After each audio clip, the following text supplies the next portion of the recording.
Boy calls 911 and says I'm hungry. Officer goes to his house and... Isaiah McGregor was a smart little 5-year-old boy who loved to play with his toys and stood out for his great intelligence despite his young age, even making people think that he might be a case of a gifted child.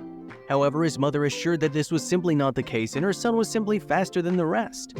Little McGregor spent most of his life with his grandmother. 76-year-old Melanie Monroe, as his mother, a 40-year-old single mother, spent her life on an airplane attending to her business. The lack of a stable parental reference and having an absent mother made the child grow up without clear behavioral guidelines and had too much freedom to do and undo as he pleased. But as if this weren't enough, Isaiah was not exactly an obedient child nor easy to handle, which didn't make him a bad child because he was very good-natured and had never done anything wrong, but simply a naughty child who needed a good dose of discipline. And it is precisely because of the lack of discipline of little Isaiah and his strange ability to do things that other children his age wouldn't do that today we're telling you this story. A story whose main mission is to make us see the problems from a more optimistic point of view, to understand that in life things aren't always black and white and that there are many ways to face a problem to solve it. Our story begins on a quiet Sunday morning when, as usual, Isaiah was spending the day with his grandmother Mel while his mother was flying over some major city in search of a successful new business. It was December and it was the winter holidays. The streets were frozen and the snow covered the roofs and sidewalks of the entire city of Michigan. The children had gone out like crazy to enjoy the snow with their parents, siblings, and grandparents, all but one. Isaiah McGregor loved to play in the snow like any 5-year-old, but his grandmother was old and hated the cold. The boy was a genius, creating snowmen and giving them hilarious names. The last one he made was called Ferdinando, in honor of a character from his favorite story. However, his grandmother that Sunday was especially ill. She'd been suffering from Parkinson's for a little over a year and couldn't accompany him outside to play in the snow, much less let him leave alone without supervision. So instead of spending Sunday playing in the snow and drinking hot chocolate with sugar clouds, McGregor had to settle for watching cartoons while indulging in crunchy cereal and milk. "Grandma, can we go to the park? It's full of snow and all the kids from the neighborhood will be making some giant snowmen. Please, can we go?" The little boy begged his grandmother as he shoved a big spoonful of cereal into his mouth.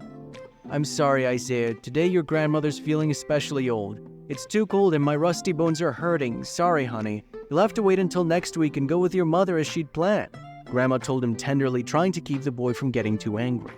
The boy's face went from excitement to disappointment in seconds. "So we're not going outside all day? But it's Sunday, Grandma. All the kids are playing in the snow and eating hot chocolate. That's unfair."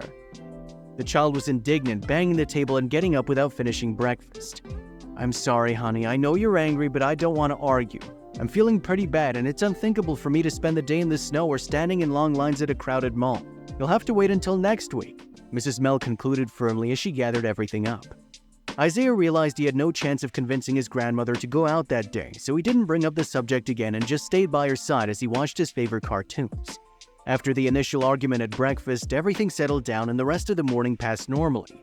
However, as lunchtime approached, Isaiah noticed that his grandmother had fallen fast asleep, and he was sorry to wake her up. The medication she was taking for the pain was very strong, and the old lady often fell asleep. Unfortunately, the woman slept so deeply that it would be several hours before she woke up, and little Isaiah was left without lunch or dinner until then.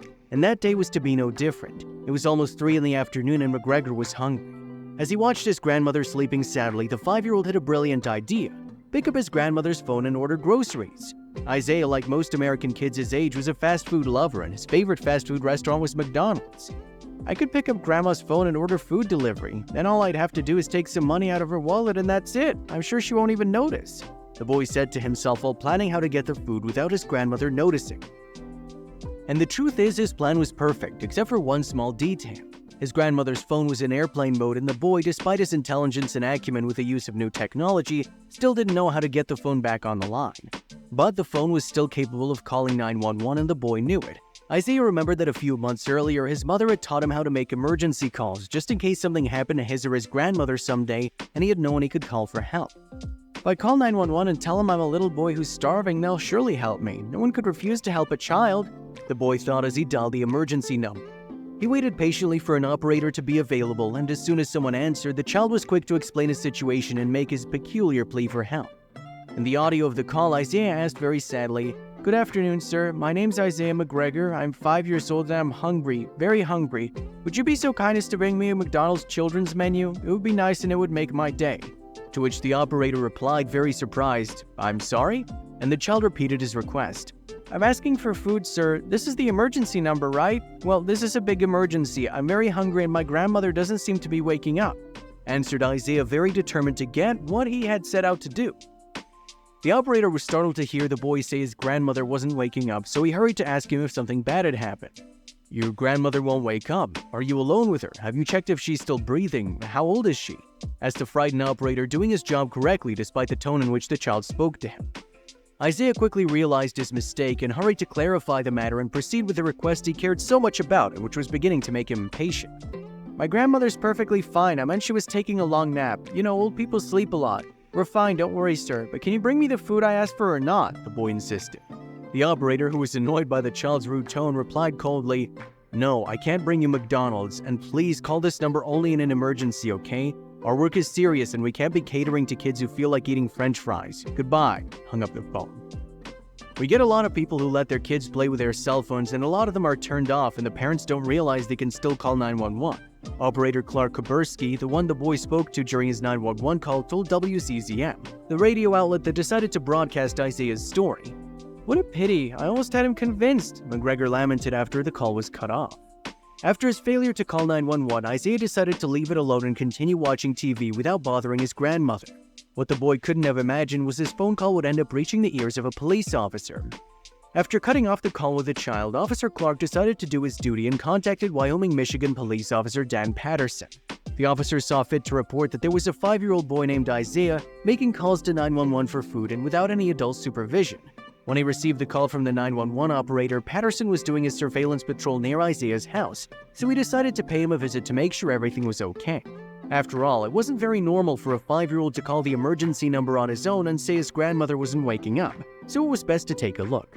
However, while driving, he decided to stop by McDonald's to surprise the boy with a Super Kids menu. "I was laughing to myself. A 5-year-old boy calls dispatch and asks for McDonald's," Patterson explains, amused, to the aforementioned media outlet. "I thought, hey, I'm gonna walk past McDonald's on the way and I might as well buy him something. Let's see the look on his face when he sees me coming," the officer continued. When he got to the McGregor's house, there seemed to be no one in it. He thought the boy shouldn't open the door to strangers, which was fine with him, so he decided to go around the house to try and knock on the boy's window. When Isaiah saw him through the glass, he was speechless. He didn't know whether to hide or wake his grandmother to confess what he'd done. However, he did neither and plucked up his courage, walked over to the window and accosted the policeman, who was waving at him from outside with a friendly gesture. "Hi, I know I shouldn't call 911 to say I'm hungry. I won't do it anymore, really. My grandmother's going to be very angry. Can you please leave?" Isaiah said to the very worried policeman. The last thing he wanted was for his mother or grandmother to know that he was sneaking calls while they were sleeping. Officer Patterson couldn't help but burst out laughing when he saw the little boy's concern. He decided not to make him suffer anymore and showed him the bag of food from McDonald's. Isaiah's face lit up. "Is it for me?" He took the bag and looked inside. "That's right, kid. I'm Police Officer Patterson, and you must be the famous Isaiah, is that right?" Patterson asked. "That's me. Nice to meet you, sir. Sorry for my attitude before. It's just I thought you were coming to take me to jail," confessed the little one, embarrassed. "To get in jail for ordering fries at 911? Of course not. That doesn't mean that what you've done is okay, and you should think about it. 911 is a number that a person calls in case of a real emergency, fire, a car accident, a robbery, but never for what you tried to do. You're very young, and I understand this is still difficult for you, but the sooner someone explains it to you, the better." The officer explained calmly while the boy listened to him very carefully. "I understand, sir. I'll never do it again. My grandmother takes a very strong medication that makes her sleepy, and sometimes she doesn't wake up for meals. It's not her fault. Please don't be angry with her. I know I should have waited for her to wake up, but I was so hungry I couldn't wait and sought to help in my own way." "But then why'd you buy me the food I ordered?" Isaiah asked. "I just thought it was fun. What you did is wrong, but deep down I think it's very funny. I think there are many ways to approach things, and this time I think that bringing you some delicious fries and a burger are the best way to make you understand that you haven't done the right thing. That's all, little kid," Patterson concluded, smiling at him and taking a handful of potatoes from the bag. After his initial talk with the child, Patterson also wanted to have a conversation with the grandmother, alerting her to the dangers of taking medication while caring for a child, and asking her to please inform the child's mother of the facts and suggest an alternative way to care for her child while she's away. Officer Patterson made sure to turn the unexpected visit into a learning lesson for the naughty little Isaiah. While the little boy sure learned his lesson, he said that seeing a police officer bring him McDonald's was kind of fun, despite the initial scare he got when he saw him nibbling at his window. Did you like this touching and surprising story? If so, we invite you to leave us a comment expressing your opinion. If you want to continue enjoying inspiring stories like this one, subscribe to our channel or check out the other videos shown at the bottom of the screen. Thank you for your cooperation.